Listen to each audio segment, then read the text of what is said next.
Welcome back to Copper Star Precision, the channel dedicated to getting you more points at your competitive shooting matches, here with strategy, tips, and tricks for the 2025 March NRL22 Course of Fire.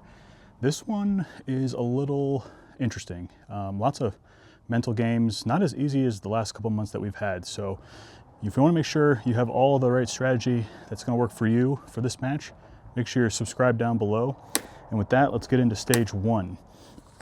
Stage one is called Little Leprechaun two-step. We have a 55-gallon barrel and a chair. And the stage description is as follows. On the start signal, engage the targets with 2 shots in the following order and manner. From the 55-gallon barrel, the large target. From the chair seat, the large target. From prone, small target. Chair seat, large target. 55-gallon barrel, large target. So this might be a good time to talk about bipods.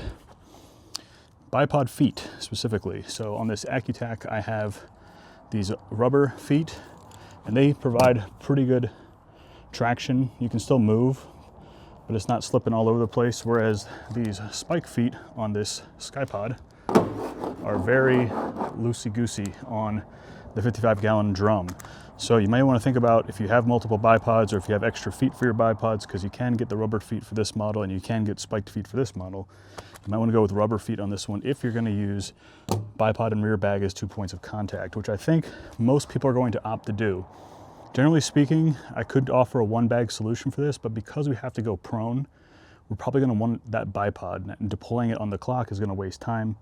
And the option 2 is 105-second par time. So if you're doing option 2, you probably aren't going to have time to deploy and recollapse your bipod during the stage. So there's a couple different options that we can go with, and it's going to depend on kind of your rifle setup, right? So I think the most obvious here, we're not going to use the SkyPod with the spike feet. We're going to go with the AccuTac with rubber feet. And luckily on this CZ457 MTR, my base class build, I have this nice derail, which allows me to put the bipod way out in front. And what that's going to allow me to do is, if I have a bag on the chair, I can the bipod easily clears the chair. So we can do some quick measurements here. The official chair for NRL22 is, the seat is 15.5 inches or roughly 39.5 centimeters wide. So if you have enough distance between where the legs of your bipod come out, and essentially in this case I have a bag stop, Grey Ops bag stop. If you have enough room, your legs will clear. If you don't, and you don't have enough room, then you might have to collapse your bag or use a taller bag or something. It's going to be difficult to leave the bipod deployed. So knowing your gear before you go to the match is going to help dictate what your game plan is going to be. But essentially it's going to be 2 shots, 2 shots, 2 shots prone. So as far as gear goes, I'm looking at a bag that can serve double, really triple duty. Rear support, bipod, front, rear support here, big enough that I can get enough height off the chair. Usually I turn this sideways. Sometimes when you lay them like this, they don't lay quite flat, so either go like that, make sure it's settled and level, or sometimes it's easier if you turn it on its side. And then it's also going to be my rear bag when I go prone. Let's see, if for whatever reason your rifle does not have enough distance, that 15.5 inches or so between the legs and your barricade stop, let's say you're something, let's put this to about where the swing swivel stud is on the normal MTR, right about here. So if I come in here, I'm not going to be able to clear the legs. So I either have to fold them or we can try something else. So I still think it's advisable for bipod front, rear bag like this. 2 points of contact, always more stable.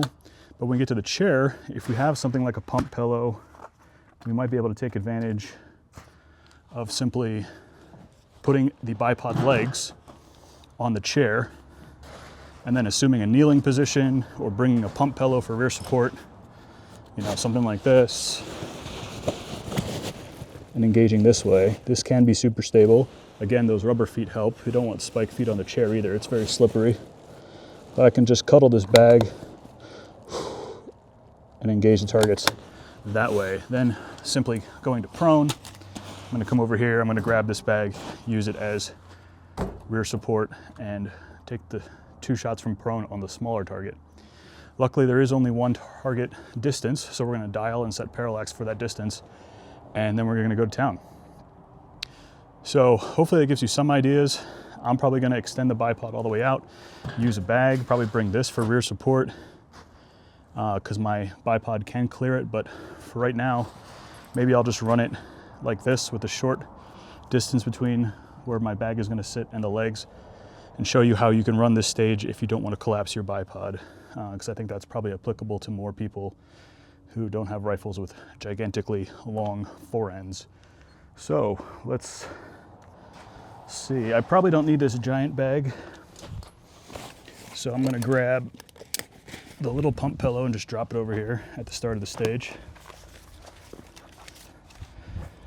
And let's see what this looks like in practice. Let's see. Okay, timer goes beep. Pretend I have all gear in hand. So I had all gear in hand to come down. I would have dropped this pump pillow right over here.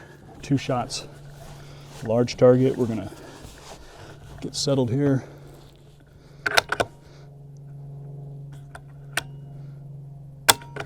That's 1, 2, immediately transition over. Bipod on the chair. This is where I grab that pump pillow. I probably move over that bag to prone. We're still on a large target, find the target.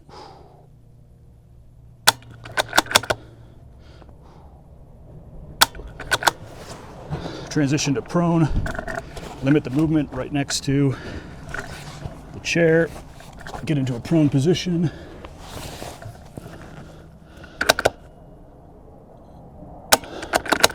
One shot small, 2 shots small. If I remember correctly, we go back to the chair. So just think, whoa, the opposite order of everything we just did. Bring that pump pillow in, maybe even put my elbow against the barrel. Extra stability. Large target, large target. Drop the pump pillow, don't need that. Grab the rear bag. Get settled. 2 more shots, large target.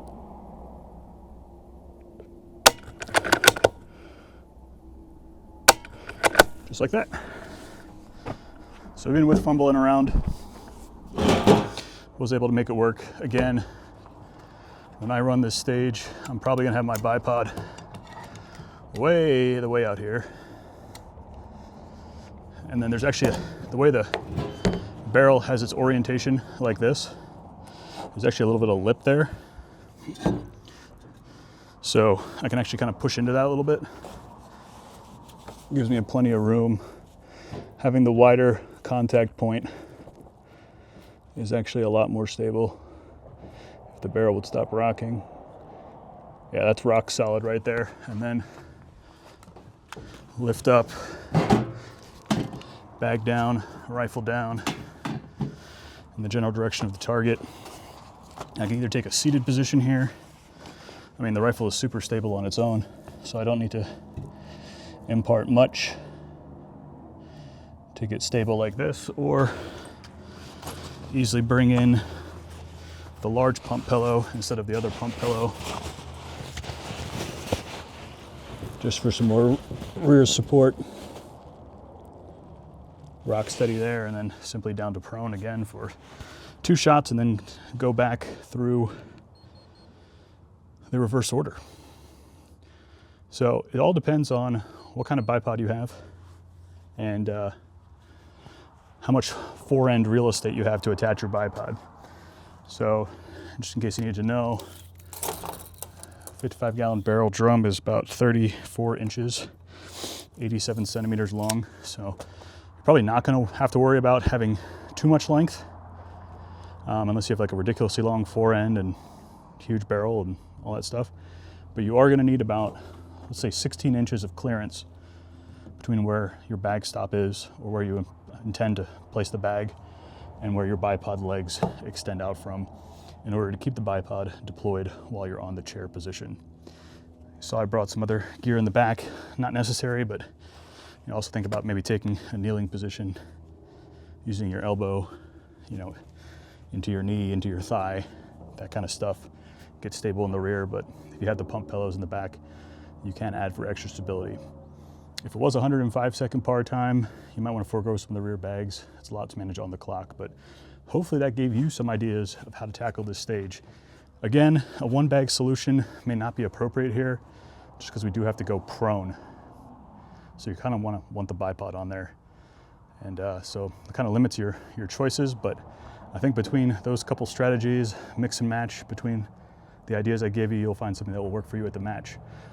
If you do this stage at the match, let me know in the comments down below. While you're there, don't forget to like this video and subscribe to the channel. We got a lot more coming up, going over this match, because there are some tricky stages. I will be giving you dope cards. As always, those dry fire targets are available for Patreon members on Patreon, link down below. And until I see you next time, as always, score more points.